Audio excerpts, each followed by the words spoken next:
Bonjour and welcome into the cave. I am actually not quite sure how to describe my guest band today. Actually, neither can they, since they describe themselves as post something on Spotify and post hardcore plus on Instagram. But I know that I love it. Their lyrics are filled with poetry, metaphors, and still are very relatable, which is why I'm very happy to have here with me Andy from the band Pleiades. Hi, Andy. Thank you for having me. Thank you. How are you doing? I'm very well. I'm very well indeed. It's very nice to be here. How are you? Yeah, I'm very well. Thank you for being here. You released in March this year your EP, If Your Roots Run Deep, You Can Feel the Wind. How has the year been for Pleiades? It's been good. We had an album out last year, Affinity With, in 2024, and I think we wanted to just keep up the momentum with another release. So we kind of created it in like a vacuum. Like we only gave ourselves maybe like a month to put it all together. I think a couple of the guys would have liked a bit more time, but we were like, no, this has to be, we're going to try and, it was a small experiment, I think, into try and sort of dip our toes into different styles and find 4 tracks that represented like kind of 4 different locations. So they couldn't be all too similar, but they had like a common thread for sure. Yeah, 1 month is pretty short. Like, I don't know much about recording or anything, but when you say 1 month, you mean one whole month for writing, recording, mastering, and everything? Pretty much, I'd say we had like a couple of ideas bouncing around, but in terms of the sort of the main output was recorded really quickly, and I think we just wanted to test ourselves after basically recording an album throughout the kind of lockdown period where we had more time than I think we needed to put an album together. A lot of bands went through the same thing, and I think it was I quite liked recording things under a deadline and having that kind of like time pressure environment and sort of feeling like whatever the end result was going to be, that was it in its purest form, rather than being able to take it away too many times and kind of correct and amend things. But yeah, it was a good test, and I think the result of it has sort of shown us some new strengths in terms of how we approach writing, some like really good lessons as well. And it was very nice to have each member almost take away a song and sort of try and present a representation in a style like the Stockport song SK. 4 is obviously a very like fast, punky kind of track, sort of more in line with like a Birds in Row kind of energy. And then we've got the LA one, which is about my hometown, Lancaster, which is very much more of a Deftones hum, almost like big, expansive shoegaze track. So yeah, it was nice to try different things and sort of have it built under a time pressure environment, but it not be almost like it almost felt like a little side quest of our main line of music writing. Yeah, and in the end, the result is great. It doesn't feel like it's been rushed at all or anything. So Well, congrats on that. that's I'm glad that comes across like that. I think if we had more time, it may have become an album in the end. But I think to have like a short burst of energy to show people that we were still actively writing, and I think we enjoyed the response of the album so much. You kind of got a little bit addicted to having new stuff to put out all the time, and people asking you and having new stuff to play live. So yeah, we definitely caught the bug with writing, and fortunately, it's where we're at once again. Is now just sort of in the writing stage. And what was the feedback from the people following you about it? I think one of the best pieces of feedback was people taking out individual tracks and being like, "This is what you do best. This particular track or the part of this section." So it was great. Like we released it ourselves. We didn't have any PR for this like we did for the album. So it was a good test of like who stuck around almost, which we liked. And I think we knew it was going to be quite DIY in terms of like all the visuals were all done by us. We didn't really have. We had some friends have an input, but we tried to keep it as in-house as possible. So yeah, I think the response has been that it's felt like some of our strongest material to date, but we've not taken, an age to make it. So it just, it gives you that sense of like, sort of spark of confidence that like, you actually do know what you're doing. No one's doing this for you, but you actually have gained a lot of skills along the way to create some interesting music and something that, perhaps isn't going to be copied anytime soon.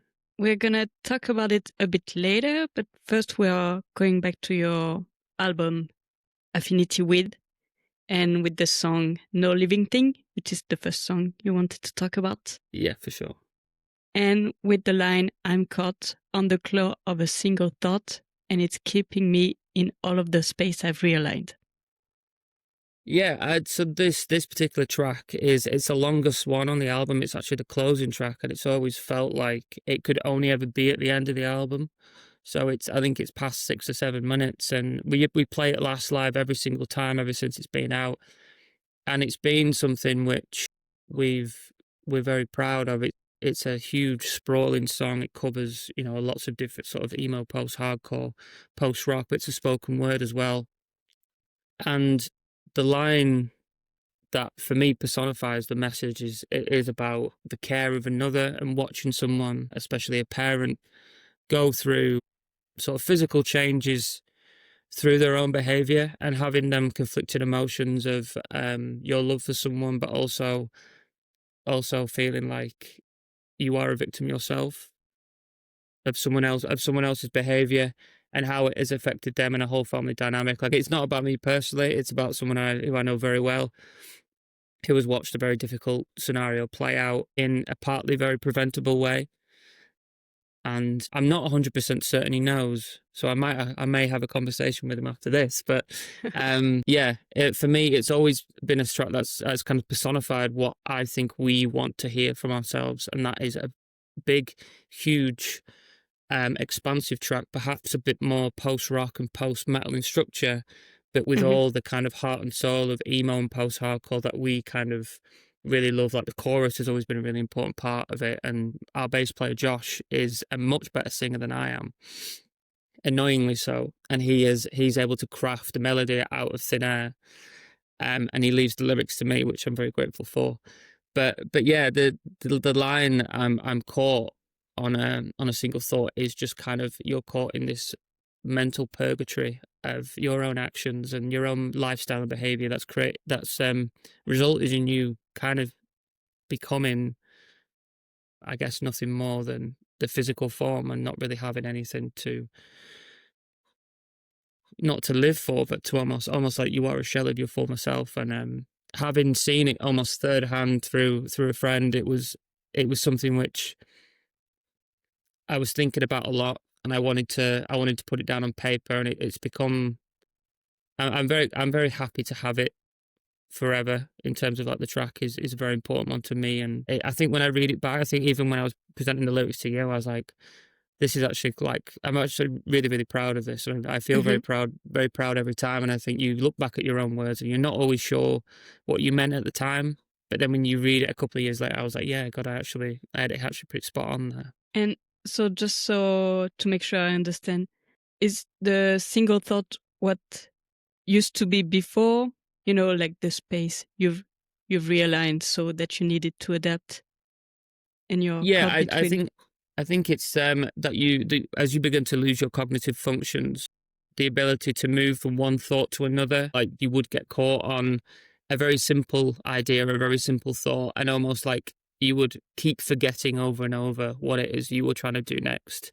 And as the kind of the body would reduce itself to almost like a vegetative state, every single thought, which obviously we perhaps take for granted, that they feel natural, and you can flip between one thought to the next as simply as you do every day, and then eventually one day you're caught on a single one, and that 24 hours of your life can be caught on one single thing that just you don't have the cognitive function to move to the next thing. Okay, yeah, I get it now. And I think this is something that is very hard, but happens to almost all of us at some point in our life with someone else. We know, I can think of my grandma who, for example, at the end, she was stuck on when she was young. Yeah. She was remembering her house where she used to spend time in Italy, and sometimes she wouldn't even recognize me. Yeah, you would. Your entire existence becomes, it only exists in one particular time frame, and the person who this relates to is just someone who has lost a lot of their function before their time, and it partly felt preventative. And I think that's where the spirit of the line is just that there is that sense of it should not have happened at the time. It's how, like you said, with a grandparent, and my nana passed away in March and of natural causes, and there is an expectation of that to happen, that they would lose their ability to think simply onto the next thought. But in this particular case, it was someone who it's happened to before their time. And it's always resonated really strongly with me about how we live and our lifestyles, and how we must treat our bodies with better care. And we seem to continuously be surprised at our bodies reacting badly to if we treat them badly instead of treating them well. So there's a little bit of fire in the song as well, which is kind of like, it's a message about just looking after the self, and the self will reciprocate it to you.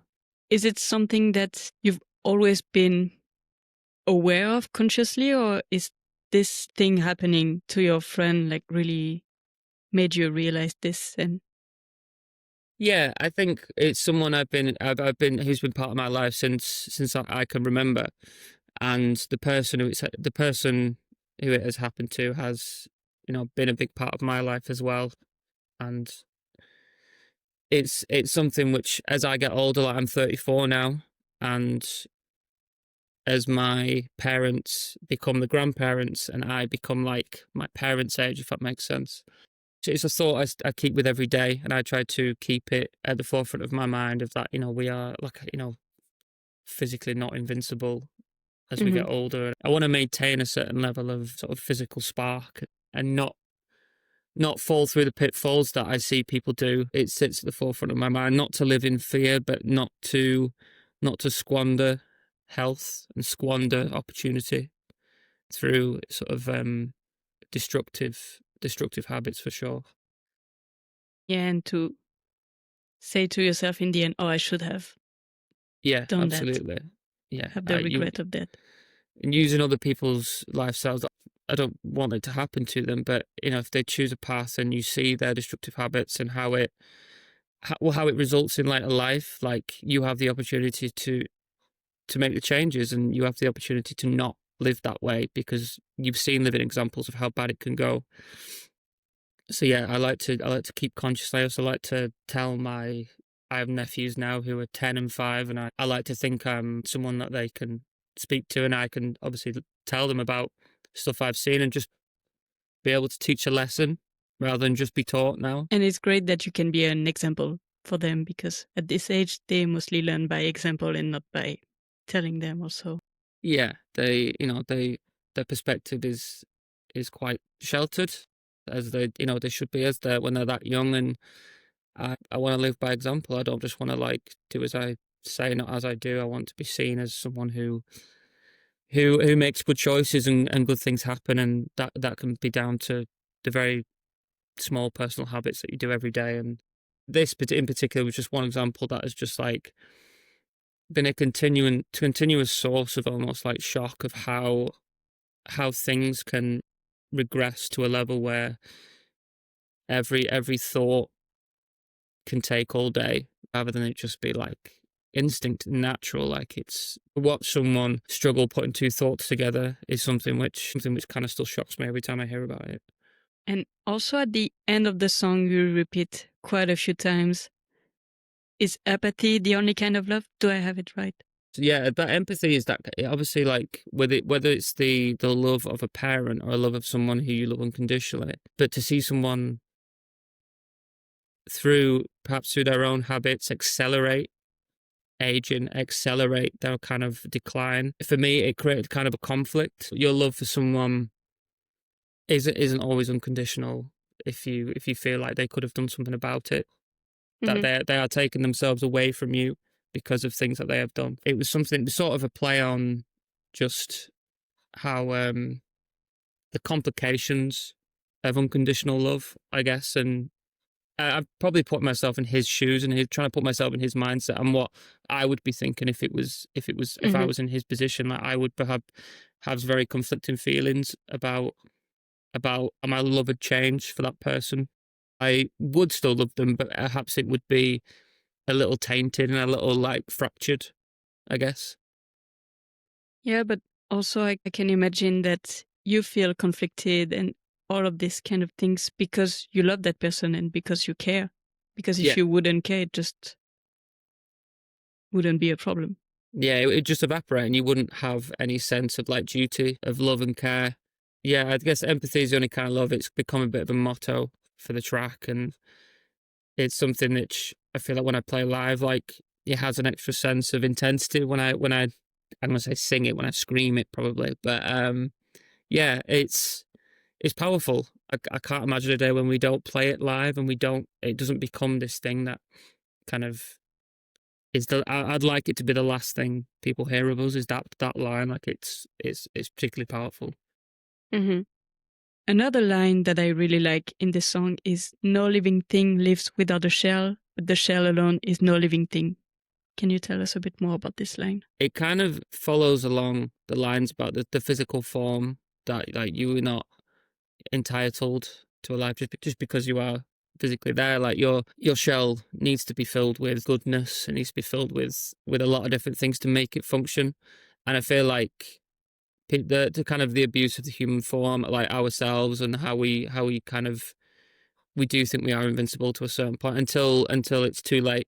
And I think that was my point, especially talking about this particular story, where I wanted to emphasize the point of how much this could have been prevented earlier on, and how habits spiral from days to months to years, and then by the time you get to the years, like, damage is done. Whether it be anything from drinking to drugs to smoking to just the destructive habits that I feel like in our younger days we feel are without consequence, and then when you get to probably before you realize, like, people think it affects them like later in life, but it is constantly affecting us. And I'm in my mid-30s, and like I don't smoke. Like, I enjoy the odd drink here and there, but in terms of smoking especially, it's something I've been very adamant about never touching, like especially cigarettes. And I think I see it affect people now, and I see the effects. And this story was, I guess, a very extreme example of how, like, certain habits can take your physical form that was once filled with lots of, lots of good things, and now it's just kind of hollow and a shell, and it doesn't make you present just because you are there. Like, Mm-hmm. you are without function, cognitive function, motor function, whatever. The shell alone is no living thing. It has to be filled with things to give it life. And I think when I wrote it, it was more poetic than I was expecting. But it's I read it now and I'm like, yeah, it's pretty cool. Good job. Mm-hmm. Yeah, I think it really comes down to we are not invincible, as Yeah, you said. we're not entitled to a good life. It is made with the decisions we make, and those can be huge ones. Those can be really small ones. The ones that we do every Mm-hmm. day. And I think, yeah, if this song had a tagline, or it had like a second song title, I think that was what it would be about. The shell alone is no living thing. We need to see the signs of how our body reacts to things way sooner than when we are told by a professional or a doctor or whatever. Like, yeah, we have to do better to realize we're not entitled to a good life. Like, we have to put things in to get things out. You can't be expected a maximum reward from minimum effort, I guess, physically. So that would be the motto. Yeah, and this can really apply to everyone and not even into a dramatic outcome. If we take it really to something that is not as bad, when you are young, you can eat as much as you want, and at some point, Yeah, your body yeah. is just telling you that's It's not just happening anymore. the body lets you know it's done, it's tapped out, and you've got to realize that you are responsible for it. The majority of the time, there are obviously like going to be a myriad of reasons why things aren't working, or things aren't working to their best capacity. But in this particular example, it's something I'd kind of watch happen from very young, and with my friend especially, and what he has had to witness and endure and kind of be responsible for in the end. It was something that resonated really a lot with me, and it's something we still talk about to this day. It's still something that's ongoing, and even though my friend in particular he lives on the other end of the world, it keeps us close. It's one of the things that keeps us close as well. Strangely enough, it's still an ongoing thing, and it's something that I'm glad I was able to kind of like memorialize in a track. I'd like to have a conversation with him about it. I think it's something perhaps over the years I've not thought too much about, but I think now, especially as we're getting older, it's something I'm very proud to have been like, you know, this was about what you had to endure and what you have to go through. So yeah, I'm very proud of it. It's something that's you can expect to happen at some point, but way later in life, and kind of the roles being opposite between the kid and the parent, and then between the parent. Yeah, I think the family. The acceleration of it, I think, is the thing that really took me. Like, it's something I'd not really heard happen before. It's perhaps something that wouldn't happen to another person in maybe 20, 30 years' time, and it's happening a lot sooner. And like, you're accelerating your own decline. Like you said, the body, the vessel, isn't immune to all lifestyles, and you know we are responsible for it in the end. Our body is the only place we spend our whole time in it. Absolutely. So that's well pretty poetic, for sure. Yeah, and you only get one as well, which is something I remember hearing as a kid, and it kind of took it with me. I was like, yeah, you only do get one, so help it reach its full potential while we're all still here. Exactly, and we're not even talking about being so careful about everything you eat and be obsessed with it, but just take care of it. Yeah, absolutely. Like, it's you know, your body changes, and you've got to make changes to accommodate how it fluctuates. And I obviously I don't want to come across like I'm sort of preaching some like absolutely mega healthy lifestyle. It's more about just recognizing obviously stuff in moderation, and recognizing how our bodies are reacting to stuff, and don't ignore the signs, and don't ignore the hard questions that you have to ask about what things are and how things are changing. Like, you know, the body will give you hundreds of warning signs, and it's up to you whether you act on them or if you ignore them. I think it's very important to say, and it's actually not something I hear about so much. So it's very important, I think, too, as a reminder. Our age, it's like in the periphery, but we're not like obsessed with it still. I think we still consider ourselves fairly young, and our parents, who are like, my parents were in their sort of late 50s, early 60s, and they're becoming more conscious of it. And I think it's something that you have to have one eye on at least. You can't be completely blind to it, because before you know it, something will happen to you, and you'll have just ignored all the warning signs along the way. And I guess No Living Thing is just a huge, like, extreme example of that. It's been quite powerful to immortalize, because it felt quite a rare scenario, and to be so close to it as well, but not be like immediately responsible for like any care. It's something I could look almost through like someone else's lens, but still be quite close to it at the same time. So it was a really like powerful and interesting observation, and also having them conversations with my parents and being like, you know, these things are happening. So yeah, it's been a powerful conversation topic. Is it a conversation you had also with your parents because of what happened? My parents are aware of what was happening. With them being even closer in age to how it was happening, they just felt like you perhaps feel a little bit less and less invincible every day as you get to that age. And my mum would talk openly about how her friends would, especially when you get to retirement age and you feel like your body should slow down, and you should slow down because you've been working for so long. But actually sometimes the constant working and how you constantly have to be active keeps the engine going. And obviously give yourself a break. I'm not saying everyone has to run like a triple marathon every week, but just to acknowledge your body, acknowledge your, like, physically how you are, and see if there is anything you can do to ultimately just help yourself. I think it's been opening for them as well. I'm glad that they can recognize it and ideally stay around for as long as possible. So yeah, in the end, this is the goal, to stay for as long as possible and as healthy as possible. Yeah, absolutely. Like, quality of life. Like, I said, my nan passed away in March, and I saw her quality of life decline to a level that I'd not witnessed or I ever thought was possible for a human body to get to that point. And it's something that I think about probably every day. Like, it kind of crosses my mind, like experiencing being party to end of life care and seeing that happen, and seeing the human body in such a form that I've not even seen on like TV or you hear about. But it's something it's something that I is important I've seen, Mm-hmm. because it keeps me present and it keeps me alert to how I'm treating myself and how I'm watching my parents, watching my my sister and her children. And I don't want to hide from these things, because they're inevitable.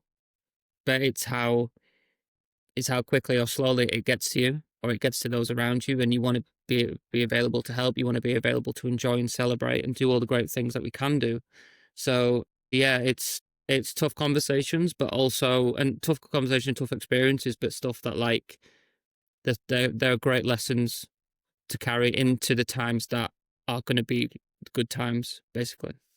Thank you very much, Andy, for talking about everything about it, for letting us in. And I think this is a very important topic that maybe is not talked about enough. For sure, yeah. And now we will transition to the second line that you wanted to talk about from the song LA1, so off of your new EP, and especially the line, "On the ground I found myself hiding from the tortoiseshell, shadow cast a shade of black from the windowsill." It's nice to write something with a little bit more of a literal meaning. Like the tortoiseshell is the cat that would prowl around on the gardens and kind of hunt blackbirds, and the family that used to live in a huge fern tree in our back garden. I would be there quite a lot. Like, you would see it happen as obviously I left home quite a long time ago, but to come back and for it to still be going on, like there'd be this sort of generational cycle of blackbird families living in this huge tree and would kind of be routinely haunted by a cat in the garden. So I always felt it was an appropriate analogy for kind of like resistance to kind of overwhelming, I guess, terror, kind of living on your doorstep and it being part of the natural cycle, not wanting to intervene too much. But yeah, it became kind of a little bit of a tale about resistance until the very end, until eventually the threat had passed away and you had the freedom and the space to roam, and you were able to live out your days as you initially would, even though you perhaps had lived under such oppression for so long in a very natural way. You can't imagine a life without living under that kind of oppression. So to have a family of blackbirds, and its natural predator, I guess, would be the cat, and to have them two sort of been in this cycle for generations, and since I was a child until I was probably my early 30s, until it stopped happening, it just felt like an appropriate metaphor for a lot of things that happen in the world. To see the cycle broken eventually, and Mm-hmm. to see baby blackbirds running around my feet, picking up little bits here and there. It was as well a kind of suitable background for the city of Lancaster itself, which is a kind of quite understated historical city, which is kind of a very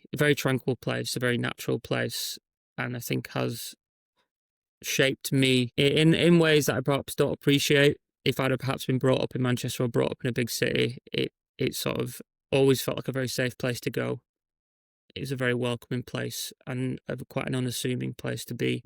I always felt like a lot of correlations with my own personality. Perhaps, everyone has perhaps more introverted moments.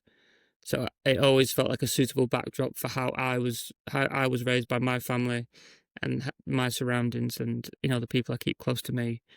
So yeah, it was emblematic of the city of Lancaster being this kind of historically very grand place, which has now kind of receded back to its natural roots, and the place that I'm very proud to call home as I get older. Like, no kid is overly fond of their hometown. I don't know if you can attest to that, but when you are younger, where you're from is perhaps the least interesting place you know, even though it's Mm-hmm. the only place you really know. And then when you spend enough time away, you come back and you're like, this has shaped me more than I ever gave it credit for. My mum has a very nice allotment where we spend quite a lot of time when she's there, when I'm back, and I always enjoy being there, and I always feel like this place feels like a mini kind of city almost. It would explain Lancaster in a way. if it was just kind of this huge allotment and it was surrounded by nothing but greenery, and you would have, frogs and hedgehogs and herons and small birds and other things kind of visiting and then going. Yeah, it felt like something from Wind in the Willows a bit, but it's just a tranquil spot. And I think it's a part of my personality that I'm always very proud of, that I can be happy and be content in quieter, more serene places where perhaps it's harder to, especially in the modern day, where it's harder to escape the noise and the overwhelming. It's nice to have a spot to kind of recede back and just kind of sit and be without too many thoughts going on, for sure. Yeah, there are quite a few things to unpack. First, I will go back to the family of blackbirds. Yeah. So is it, for example, that for us living in countries where it's safe, we don't have this sense of pressure or fear all the time like those blackbirds can have or other people in the world can have? Is it what you're referencing to? Yeah, definitely. I think there's a lot of, but we know we're exposed to a lot of different stories of people living under oppression, and we're fortunate that we live in countries where we don't have to experience that day in, day out. Of course, every day there's a new story about atrocities happening in the world, and I wanted to be able to bring it back to a point that I could explain it in a way which I was familiar with, and that is just in a metaphorical sense about, one family living under a larger oppression and then eventually breaking the cycle and being able to live free. And I think it's obviously a story which doesn't happen enough in the real world. And then I think a lot of the stories of people living under oppression that have been lost to history, like the lessons haven't been learned at all. And today we wake up to a new horror, and I think we all live to hopefully see cycles broken and to people finally being able to live as freely as they should. We are fortunate, lucky, privileged enough to not live in this fear, but we don't know. So first of all, we need to realize that this is a privilege and that other people don't get that. And also that at any moment, we don't know when this could change.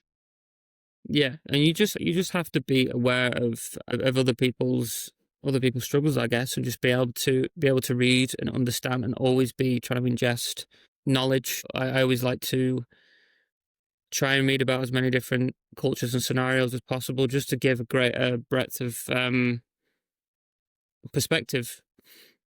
That as much as we perhaps complain about, where we're from and what we do and things don't go right, we have immense privilege to do so.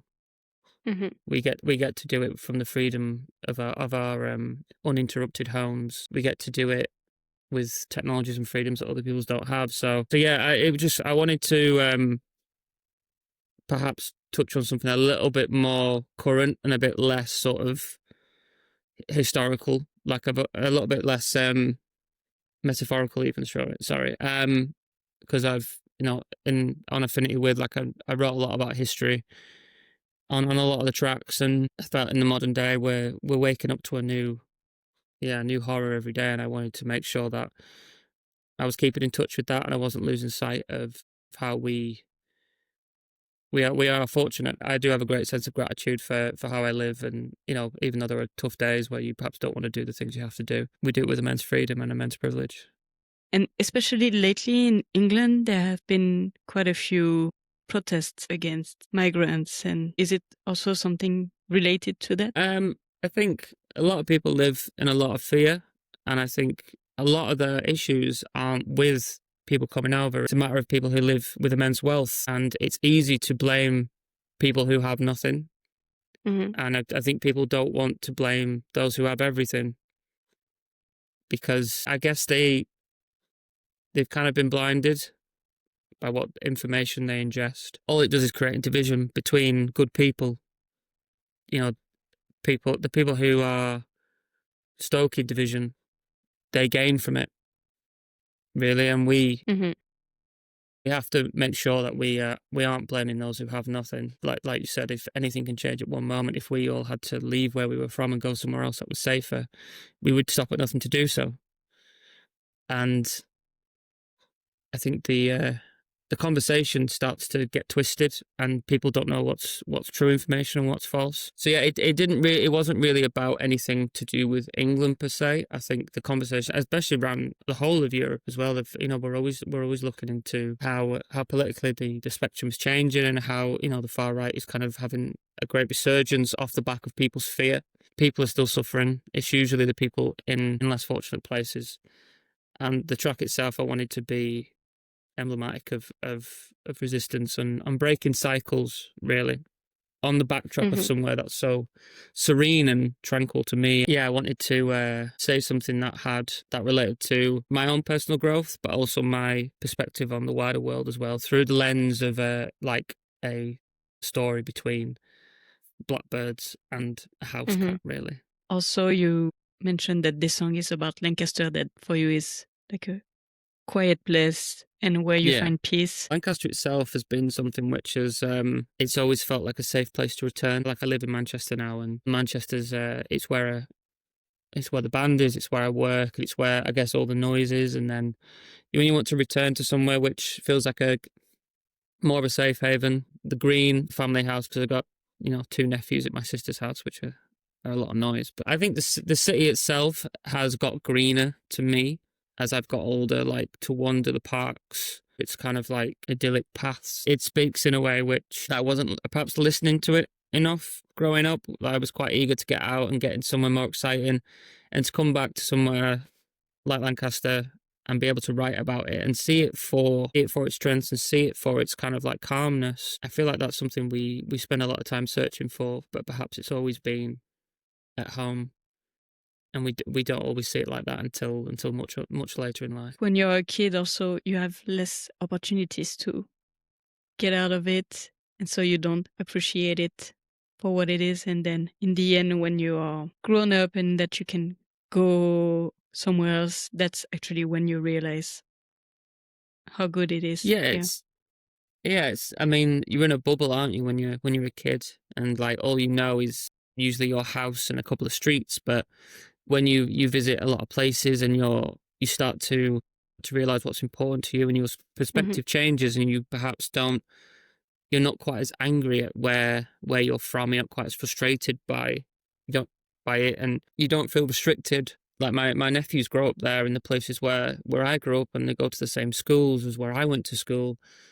I look at them and I'm like, do you know what, you've actually got it pretty good. Like, you've won the lottery a little bit. Like, you get to grow up somewhere where there is so much space to run into. There is so much to, like, what feels quite clean air to breathe, places to go, places for my dad to take them, and for my parents to enjoy as they retire and they're able to go to places not too far away. And it's a little slice of, no, I'm not going to say paradise. So, yeah, they have everything on their doorstep. They don't need to travel too far to feel properly free.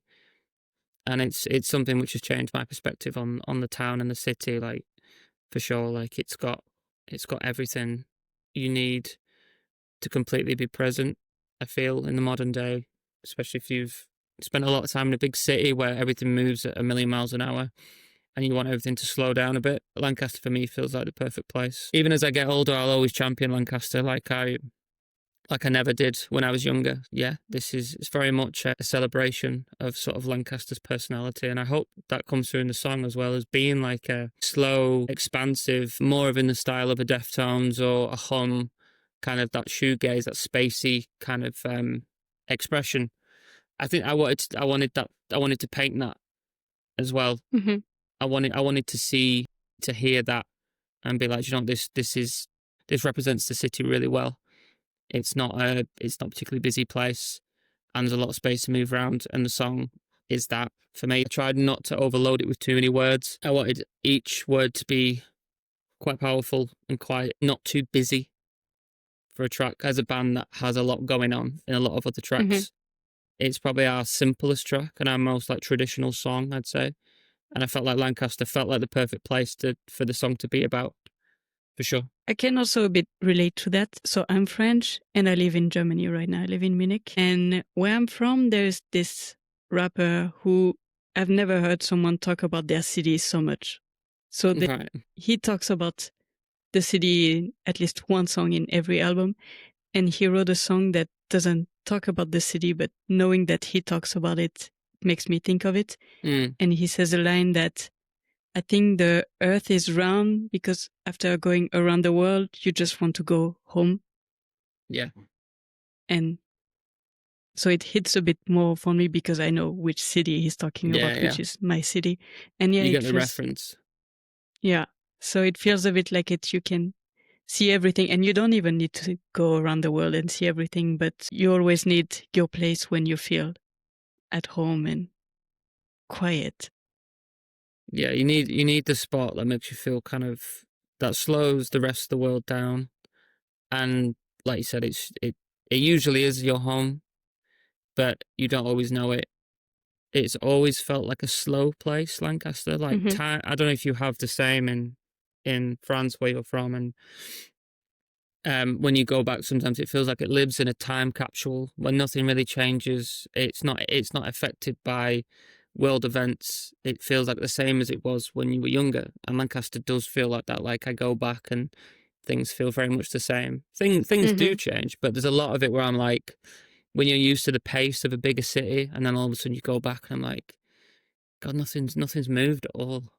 It's true that every time I go back, oh, this is different, oh, this is new, and this has changed. Yeah. And at the same time, the vibe is still the same. It's still here, and sometimes I'm still meeting people that I knew from high school, so from a long time ago now. It's a mixed feeling sometimes, but yeah, the individual parts may change, whether it's a shop or a landmark, but like generally the way the city operates or the way people move through the city, it feels like a flashback to being a teenager or being into your early 20s.